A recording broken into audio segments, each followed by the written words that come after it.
Math Cookies, des mathématiques à déguster et qui laissent des traces. Bonjour, dans cette vidéo, je vais vous montrer comment extraire la racine carrée d'un nombre sans calculatrice, c'est-à-dire à l'ancienne. C'est parti! Tout d'abord et pour rappel, la racine carrée d'un nombre grand A est un nombre petit a tel que grand A égale A fois A ou grand A égale A au carré. Et on écrit aussi petit a égale racine carrée de grand A. Alors cela suppose aussi que grand A est un nombre quelconque mais qu'il est positif. Pour calculer la racine carrée d'un nombre, les scribes babyloniens procédaient par approximations successives avec une méthode qui a été reprise beaucoup plus tard par le mathématicien grec Héron d'Alexandrie. Leur méthode de calcul ne fait appel qu'à des divisions. Voici la manière de procéder pour calculer la racine carrée d'un nombre grand A. Tout d'abord, prendre une valeur approchée de la racine à calculer. La division de grand A par A donne le quotient Q. Ensuite, on calcule la moyenne R de A et de Q, on remplace A par R et on répète les calculs précédents. Et on s'arrête lorsque l'on a atteint une précision que l'on considère comme bonne. Alors le mieux pour bien comprendre la méthode, c'est de prendre un exemple concret. Je vais prendre grand A égale 17. Ensuite, je vais dessiner un tableau. Et dans ce tableau, je vais placer les valeurs de petit a, Q, le quotient, et R, le reste. Alors, je vais commencer par mettre une racine approchée de 17. Donc, je vais mettre 4, puisque 4 fois 4, ça fait 16.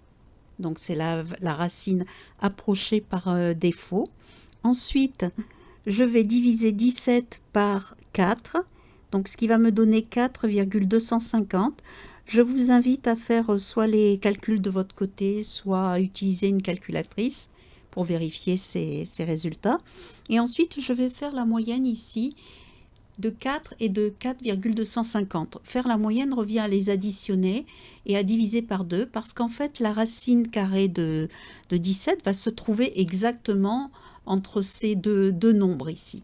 Donc, c'est la méthode en fait. 4,125. Ça, c'est le résultat obtenu pour le reste. Et je vais le reporter ici.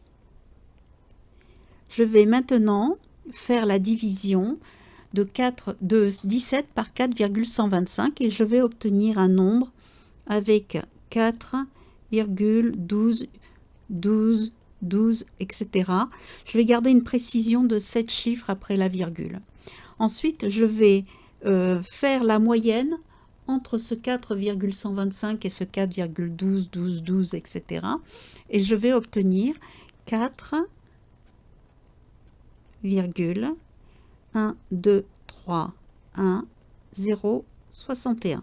Toujours, je garde 7 chiffres de précision après la virgule. Je vais reporter ce nombre pour A.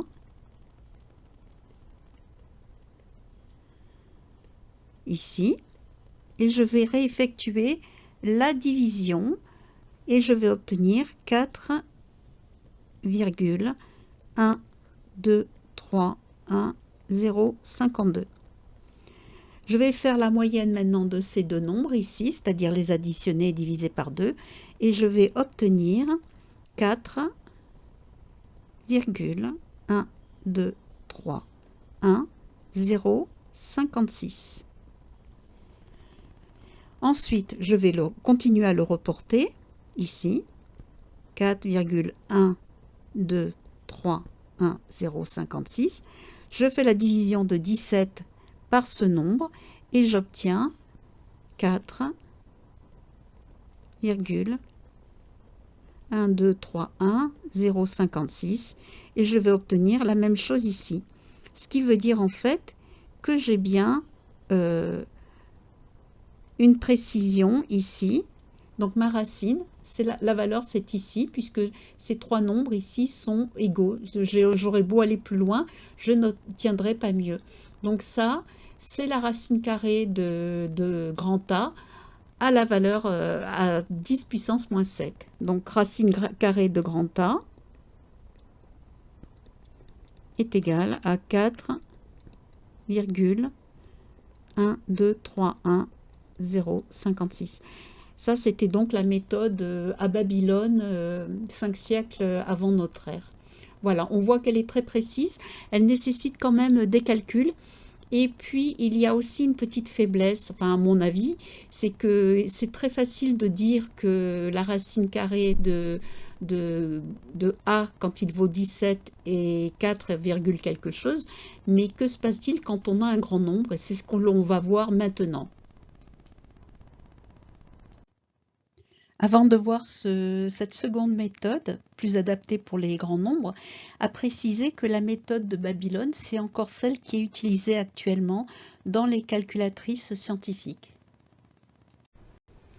Alors, imaginons que je veuille calculer la racine carrée d'un grand nombre. On va prendre A égale 1 525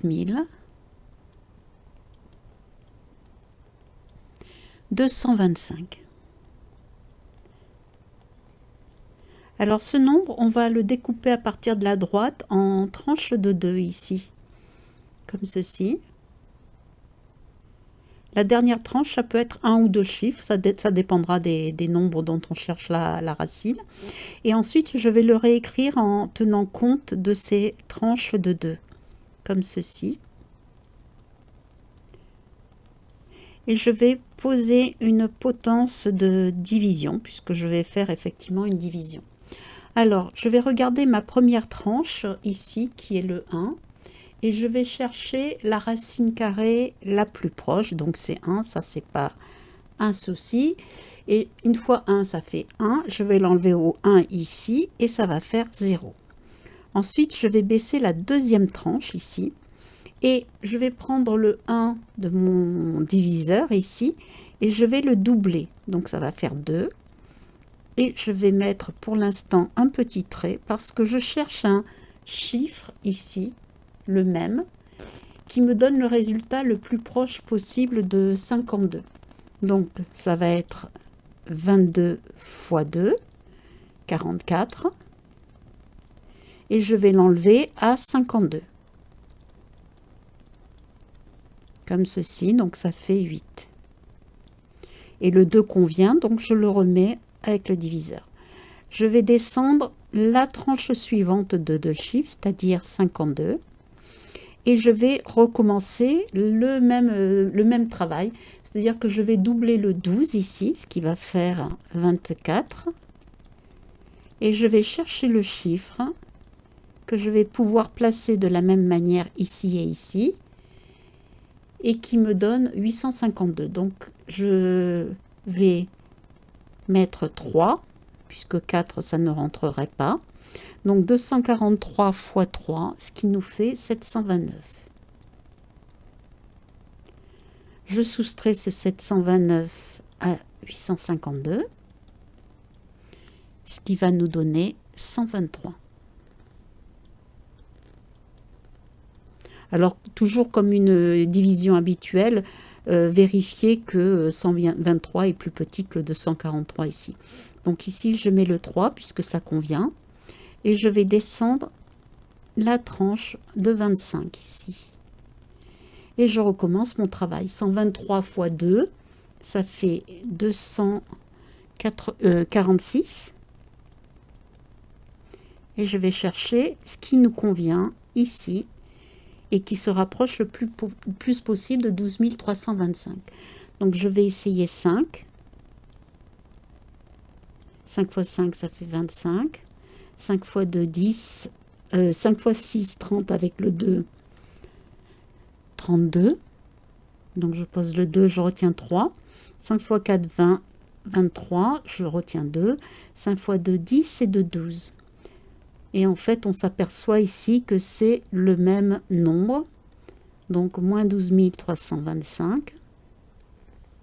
Et je vais obtenir 0 parce qu'au départ, je suis partie sur un carré qui était parfait. Donc ici, le 5 convient. Voilà. Donc maintenant, si j'écris racine de A, ça va être égal à 1235. Alors, j'ai pris au départ un nombre avec une racine qui tombait juste, mais si j'avais dû continuer après le 0, c'est pas grave, j'aurais mis ici une tranche de 0 et j'aurais mis une virgule pour continuer. Mais là, ça tombait juste. Voilà, ça c'était la méthode qui était utilisée et apprise par les lycéens et par les étudiants jusque dans les années 1950, c'est-à-dire jusqu'à ce que les calculatrices apparaissent et qu'on puisse les utiliser à l'école. Voilà, j'espère que ces méthodes vous auront plu et que vous mettrez un pouce levé et je vous dis à bientôt.